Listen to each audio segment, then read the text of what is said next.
Good morning. Today we will be discussing about precision rectifier.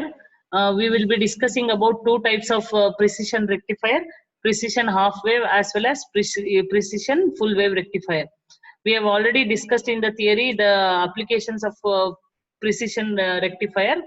So from the name itself, rectifier, this op-amp, it is one of the application of an op-amp which can be designed to work as an rectifier. Okay.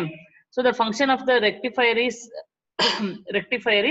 it converts the input AC to pulsating input AC to pulsating DC. Why pulsating DC means still if it is rectified it will contain some components of AC. Okay, so the same function this op amp will perform, but here what we are doing here is we are making the op amp work as a precision rectifier.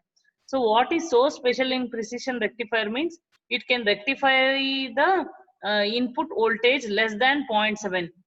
But in case of normal diode, what happens? The diode will rectify the voltage above 0.7 volts. That is the above cut-in volt. It may be either 0.7 or 0.6 volts depending upon the diode. But the very important function of an op-amp is it can rectify the input voltage less than 0.7 volts also. Therefore, we call it as precision rectifier. Okay. So this circuit is mainly the precision half wave rectifier.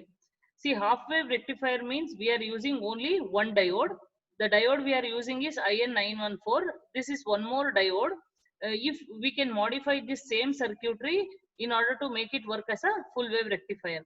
But what we are doing in this circuitry means we are making this op amp work as a half wave rectifier. So since it is a half wave rectifier, we have placed the diode. See how we connect the circuitry is, this is an op amp, this is plus VCC minus VCC, and to the inverting terminal we are giving the input through the signal generator. Okay, this function generator here.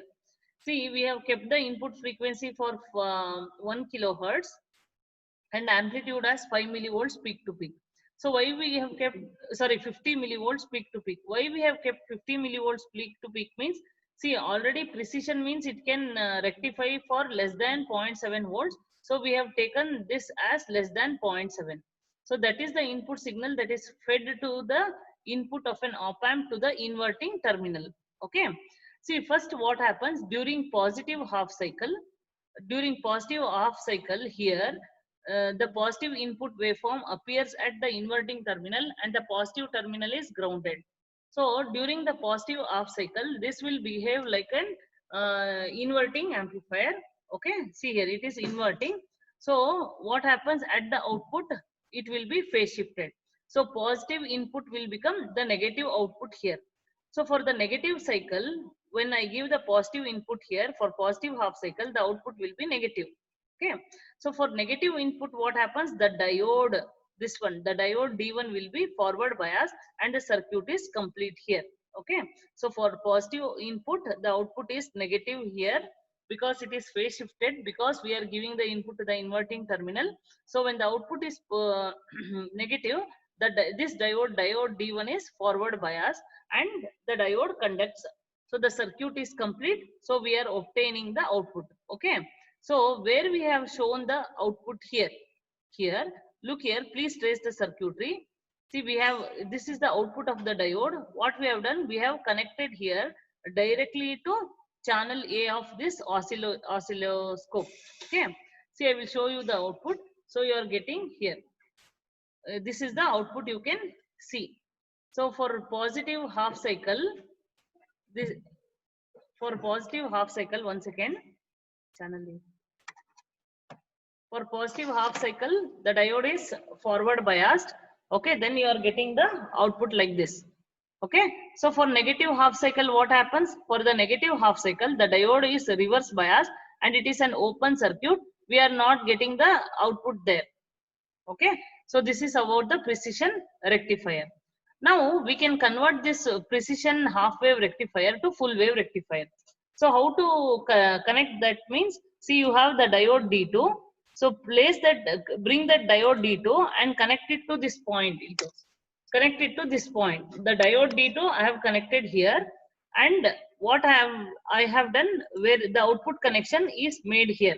So how to make the output connection is, from the channel A, we are connecting it to the output of op-amp A2. So basically the first, this is op-amp A1 and op-amp A2. So we are connecting the output of op-amp A2. So here what happens, both the half cycle will be rectified. So how exactly it takes place here? During positive half cycle, this diode is, the output is inverting, the diode D2 is reverse biased, and the diode D1 is forward biased, and that is applied as an input here to the inverting terminal. So it will invert it once again and give the output here. So it will be slightly modified because depending upon the gain of this op-amp A2. Okay. Next, what happens during the negative half cycle? The output becomes positive. Diode D1 is open circuit. Diode D2 is forward bias. When diode D2 is forward bias, the circuit is complete here. And what happens? The output exactly here will appear at the inverting terminal of op-amp A2. So again, it will be phase shifted, and you will obtain the output here. So let me see the, so both the half cycle will be rectifier. So let me see the output. See both the half cycles, you can see. This is the rectified output. Okay. Okay. This is about precision half wave and full wave rectifier.